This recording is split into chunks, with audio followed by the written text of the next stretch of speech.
Okay, so this is my journey. So about May and June, I decided I'd had enough. I was the heaviest I've ever been. I was weighing 102 kilograms.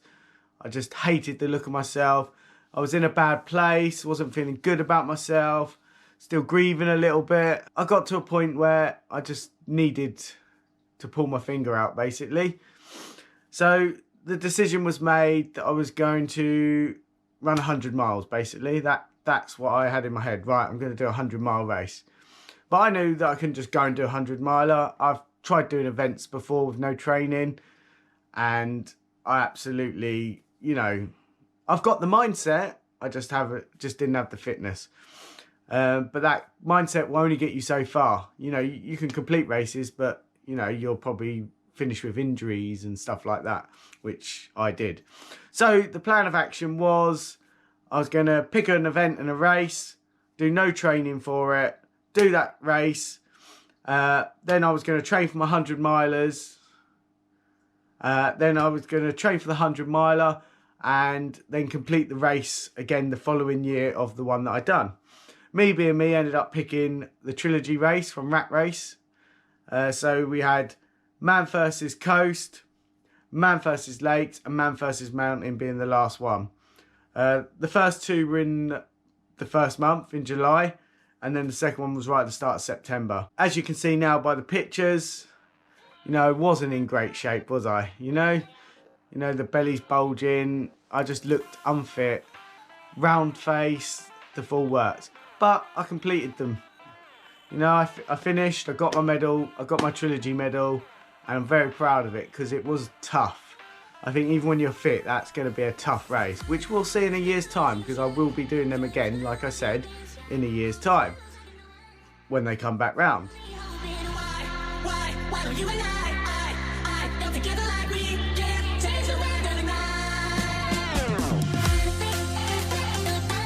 Yeah, so after I'd done those events, I was in quite bad shape, to be honest. I can't show you pictures of my feet, and now I wouldn't dare of doing that because I absolutely hate my feet. But yeah, I was in bad ways. Blisters, cramps, sore knees, just aching everywhere. And that's obviously down to no training and doing like 23 miles. One was 23, well, two of them were 23, one of them was 28. And they weren't just simple that many miles runs. They were up mountains, uneven terrain, jumping in rivers, jumping in the sea, running across sand. So they were hard.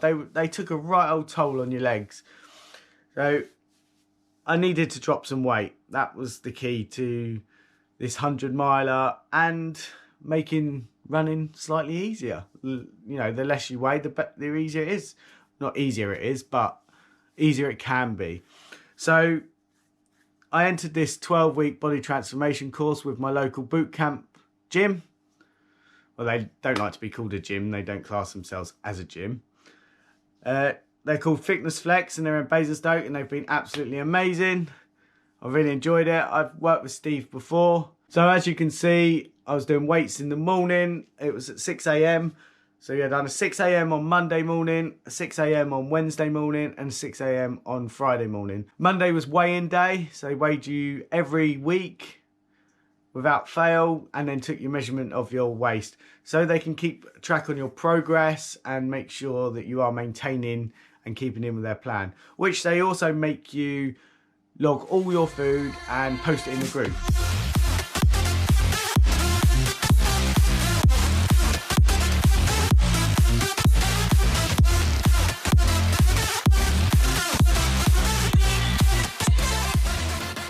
Yeah, so about, I think it was 6 weeks in, I got asked if I could fill in for someone that pulled out and do a charity boxing match. But straight after that boxing match, I run the Basingstoke Half Marathon, as you can see.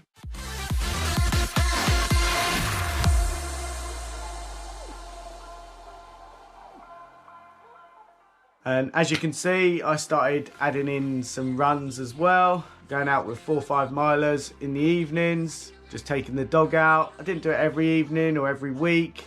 It was just maybe 1 or 2 the odd week here and there, just to keep the legs ticking over. A couple of 10 milers in at the weekend over the 12 weeks with my brother on the South Downs Way.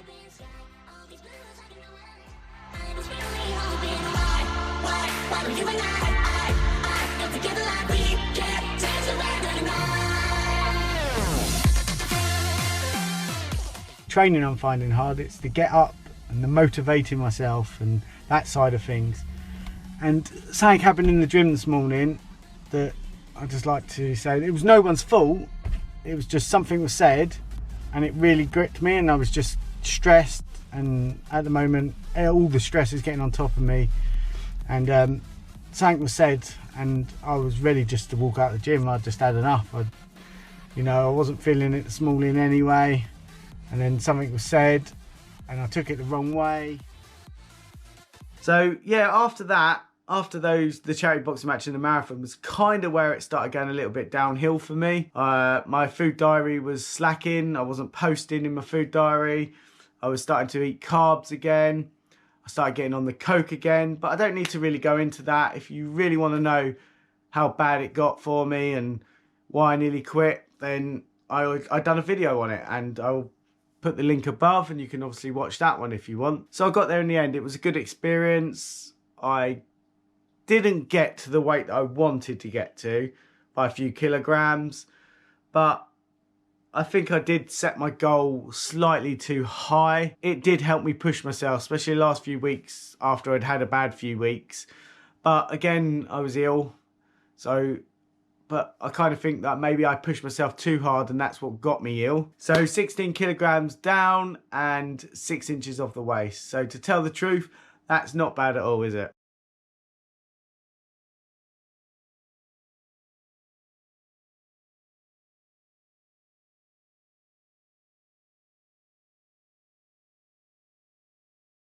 As you can see by the pictures, the definition has changed in my back.